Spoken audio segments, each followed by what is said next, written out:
Hi there, this is Jeanette. Today I have another card making tutorial for you. I am going to be sharing how I created this cute little card.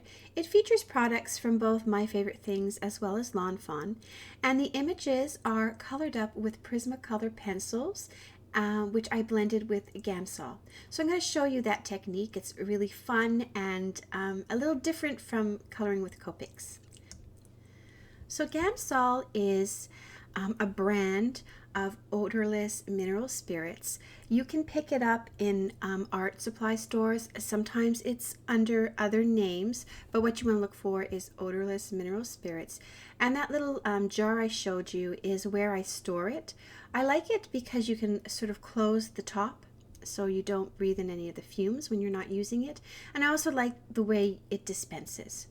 So I'll show a little bit how that works in a little bit. Right now I'm stamping the rest of my images. I'm using Memento Tuxedo Black ink and Nina cardstock. So I'm starting off with this Prismacolor pencil and I'm just coloring where I want my shadows to be. So you just draw it in where you want it to be. And what's fun is you can kind of do the whole image. Now you see how I just press that and the Gamsol comes out? That's why I like it, and then I can close it back up.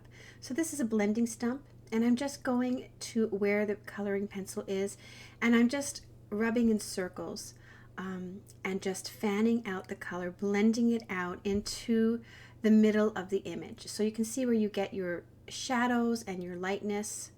So you blend quite a bit until it's nice and even.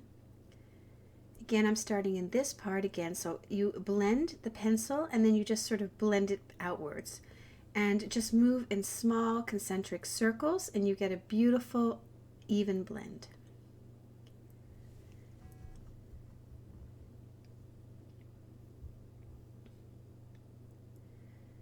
Adding a little shadow in that area. So when I first started out card making, this is the coloring medium that I used because Copics had just come onto the market or just had become popular. And so for the first, I would say 6 months, this is what I used as a coloring media. So now I'm going in with a darker pencil. This is a dark umber. And you'll notice I'm putting a little bit less, again, just in the areas there where I want the most shadow. And again, using the same blending stump, I am blending that out. So you blend the pencil and then blend it outwards. And you can see it gives just a little bit more shadow, a little more depth and dimension to the coloring. Now the other two otters I colored in exactly the same way, but you could certainly change up some of the pencils you're using so that the otters would be different colors.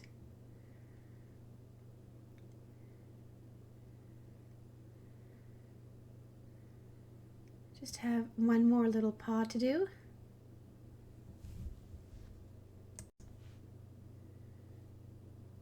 So once it's all blended nicely, I'm going to take this red pencil and just put a little bit into the center of his cheeks and blend that out. And you can see I'm tapping off a lot of the excess color onto my paper underneath. That's so I get a nice soft blend. You don't want too much of the color, or when you start blending it, it'll just blend too much outward and it won't be a small area that's blended. Now I'm just taking this dark gray pencil and darkening the eyes and the nose. I'm going to move on to the rocks now. I'm just sharing the pencil sharpener that I use. This is a really nice one. It sharpens your pencils to a nice fine point, which is important when you are coloring with these Prismacolor pencils. You don't really want a dull end to the pencil crayon. You want it nice and sharp and fine so that you can really get into the nooks and crannies of your images. So with that lighter gray, I sort of blended it basically everywhere. And now I'm using the darker gray, and that's where my shadows are going to be. And I am blending it out. And you can see that I am tapping the paper underneath the cardstock, my scratch paper, just to get rid of, if I have too much pigment on the blending stump, I can get rid of it on the paper underneath, and so I can keep my highlight in my coloration. Okay, so now I'm going to be coloring up the rest of the fish. While I do that, I just wanted to tell you a little bit more about odorless mineral spirits, which I'm using the Gamsol, but like I said, it comes under other brands. It is odorless, but it does give off fumes. You're not going to smell it though. So you should be aware of it. So you're going to want to use it in a well-ventilated room, maybe crack the window open a little bit. That's why I keep mine in that sort of little bottle, because I can just close it up when I'm not using it. So just, you know, be cautious when you're using it. I've never had any problems with it. I've never had any issues, but just, you know, read the warning label and, you know, make sure that you're not breathing in the fumes, and I think you should be fine. I don't think you should be scared about using it, but I just sort of wanted to let you know about that. So I'm just coloring in the eye, or darkening up the eye with my crayon, and now I'm going to be cutting everything out. So I'm just going to have to cut apart my dies. I'm using a wire cutter. This is from my jewelry making days, but I will leave a link below to one that would be very similar for you to be able to use. So I'm just taking my dies, positioning them over my images and adhering them down with some post-it tape so that they don't move. I did sort of stamp a lot of the images a bit too close to each other, so I'm going to be passing this through my Big Shot a few times. I did 3 passes. Certainly I had to do 2 because I had stamped the rocks and the fish out twice, but if I had spaced them out a little bit better, I wouldn't have had to do that 3rd pass. So I'm just going to keep doing that until everything is all cut out. And then I'm going to put them all aside so that I can start my card. So I'm creating a A2 size card, which is 4 1/4 by 5 1/2.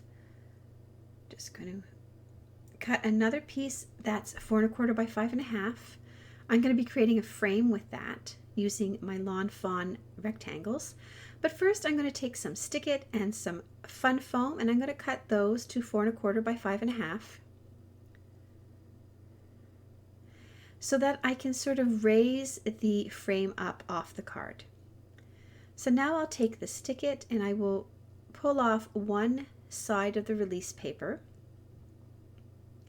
and stick that onto the Fun Foam. I did decide, just to make sure it was really adhered, I took my bone folder and sort of burnished the surface. Then you can pull off the other piece of release paper and stick that onto your cardstock. Now I'm going to take those stitched rectangles, the 2 larger sizes. I'm going to line them up, tape them down with some post-it tape so it doesn't move, and then I will cut out my frame. The middle portion I'm going to put aside to use on another card, and now I have a nice sort of frame for my card.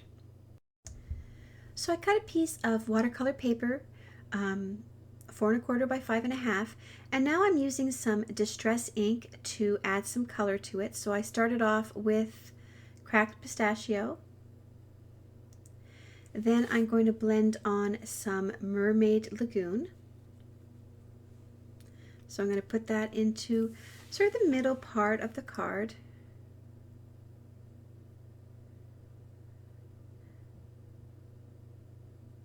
And work it down, and then I'm going to just blend the cracked pistachio where the 2 colors meet so I have a nice even blend. And now I'm taking some Blueprint Sketch and I am putting that on. So I want to create sort of a water and sky scene. So the lower part will be the ocean and the top part will be the sky. Making sure everything is nicely blended, and then I spritzed it with water with my Distress sprayer, let the water sit for a couple of seconds, and then I just dabbed it with a paper towel. Then I sort of put everything together where I wanted it to be, and I took a photograph of it with my phone so that I can remember exactly where I had everything. I'm going to use my Misty so that I can stamp the sentiment exactly where I want it. I'm going to be using some Blueprint Sketch ink, so the same ink I used for the bottom portion of my Distress background I'm going to use for the sentiment, and it sort of ties everything nicely together. I'm going to cut my vellum to size, and I cut it actually too narrow. You would want to keep it 4 1/4 across, which I didn't do. but I was able to sort of salvage it and make it work anyhow. You can see how it's going to fit in the card. I took a border die from Lawn Fawn to cut sort of waves at the top of it. Now I'm going to adhere that panel onto my card, sort of figure out where I want the vellum to be and my frame and all the little images. I want, you know, one of the otters to be completely submerged, some of the rocks to be completely submerged. Using my frame there as a guide, tuck those guys in as well.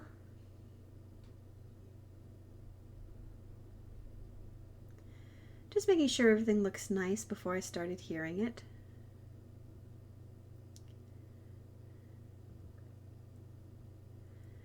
So I'm using some zig glue. It's sort of out of screen. You can't see me putting the zig glue on, but I'm using zig glue and then pressing everything down.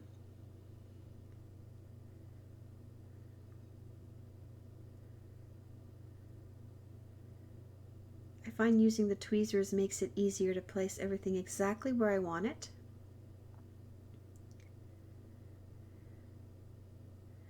Then I'll go ahead and start adding the fish. Just place them here and there. Decided to put one up there on the top. And then this is a little quick stick that I'm using. It sort of picks up the image. I can place the glue underneath where it needs to go and then place it back down. I decided to put these rocks on the top of the frame just to make it look a little bit different. And I'm still trying to figure out exactly where I want the vellum. I want to make the water lines so that the two top otters are sort of peeking out from it. And then once that was done, I sort of glued some adhesive to the frame, picked up the vellum, and then put adhesive everywhere, and that's how I sort of popped it on. I forgot to do this little fish, put him up there on the top, and my card is complete. I hope you enjoyed watching this video and seeing how I used Prismacolor pencils to color these images. Thank you so much for watching. A full list of supplies and links can be found below this video on YouTube or my blog.